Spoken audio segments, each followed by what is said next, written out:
सिर पे हाथ रखेंगे सभी, एक हाथ दायां हाथ सिर पे रखेंगे और जो मैं बोलूँगा उसको मेरे पीछे रिपीट करेंगे और ये समझना है मेरे सिर पर ईश्वर का हाथ है, अदृश्य हाथ। धन कमाते अथवा संबंधों को निभाते हुए दुखों से मुक्त रहने वाले नष्टो मोहा ट्रस्टी भव। धन कमाते अथवा संबंधों को निभाते हुए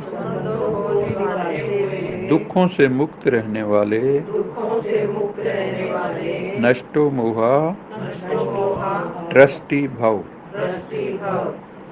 चलो अब इसकी व्याख्या सुनते हैं बाबा ने आज क्या व्याख्या की। इसमें देखो दो बातें बाबा ने कहा, चाहे आप दुनिया में निकले हो धन कमाने के लिए, चाहे आप संबंध निभा रहे हो, हम सब जो है रिश्तों के बीच में ही फंसे हुए हैं ना। अर्जुन को भी जो मोह व्याप्त हुआ था वो किन के लिए हुआ था? संबंधों के लिए। सारे जो हमारा मोह फंसा कहाँ हुआ है? या संबंधों में या किसी वस्तुओं में फंसा होगा।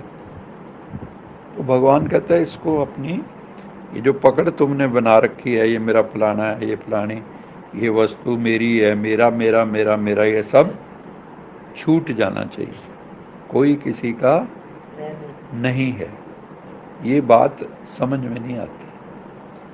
हम सब जो हैं पीछे कई जन्म ले चुके हैं और हर जन्म में हमें लगता है बड़ा रियल है ड्रामा, लेकिन ये कुछ दिनों का है। ज़्यादा दिन चलता है क्या? ये कुछ दिनों का खेल है। तो दुखों से मुक्त रहने वाले नष्टो मोहा ट्रस्टी भव।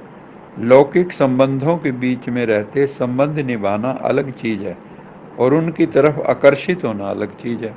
बाबा कहते हैं संबंध निभाओ, फंसो मत। ट्रस्टी होकर धन कमाना अलग चीज़ है, लगाव से कमाना, मोह से कमाना अलग चीज़ है। एक होता है लोभवश, एक है आ रहा है सहज भाव से आ रहा है, एक है पागलों की तरह लगे हुए हैं उसके पीछे। नष्टो मोहा ट्रस्टी की निशानी क्या है?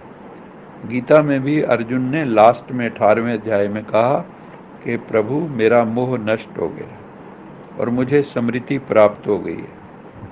नष्टो मोहा स्मृति लब्धा। तो बाबा कहते हैं नष्टो मोहा अगर कोई है या ट्रस्टी है, ट्रस्टी मैंने जो गृहस्थी नहीं है, जो ट्रस्टी की तरह रहता है, जैसे कोई ट्रस्टी किसी भी कंपनी के हों या किसी संस्थान के हों, तो वो किसी वस्तु को अपनी नहीं मानते। तो बाबा कहते हैं कि उनकी निशानी है दुख और अशांति का नामो निशान ना हो। कभी कमाने में धन नीचे ऊपर हो भी जाए, वह संबंध निभाने में कोई बीमार भी मान लो कोई हो गया, तो भी दुख की लहर तुम्हारे भीतर नहीं आनी चाहिए। क्या समझे? पार्ट बजाओ, खूब प्यार दो, फंसो नहीं। क्या समझे? ज्ञान के पंथ कृपाण की धारा। ज्ञान के पंथ कैसा है? ज्ञान का जैसे कृपाण की धार पे चलने जैसे। तो इसमें बड़ा बैलेंस बना के चलना होता है। तो बाबा कहता है कि देखो रहना भी सबके बीच में है, सब में रहिए, सब में बहिए, सब में हांजी हांजी कहिए, निश्चल अपने धाम पे रहिए। तो अपने धाम पे रहना है, इन सब से हेलो हाय ओम शांति सबसे करते रहना है, किसी से वो नहीं करना, हमने बिगाड़नी नहीं है और सबको अच्छी अच्छी बातें सुनानी है, लेकिन फंसना किसी में नहीं। फंस गए तो मरे, फिर रोना पड़ेगा। रोते कौन है? जो फंसे हुए। सदा बेफिक्र बादशाह बनो। बाबा कहता है क्या बनना है? बेफिक्र बादशाह, बेगमपुर के बादशाह।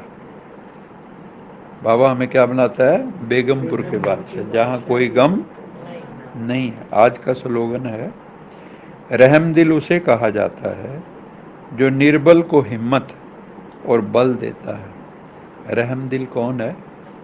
जो निर्बल है, मान लो कमज़ोर है, कोई असहाय है, उसकी आप मदद करें, उसको बल दें, हिम्मत दें।